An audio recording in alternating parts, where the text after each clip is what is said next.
Hey Steve. You are looking so tired.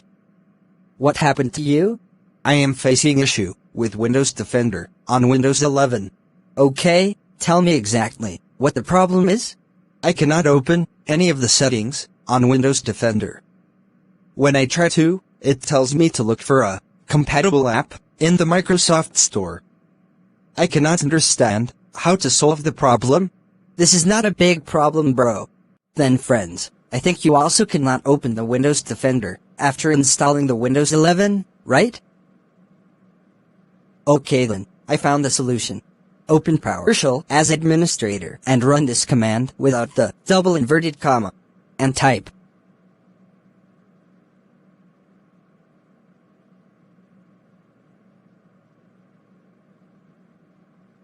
After doing this, open Settings, then go to Privacy and Security, then open to Windows Security.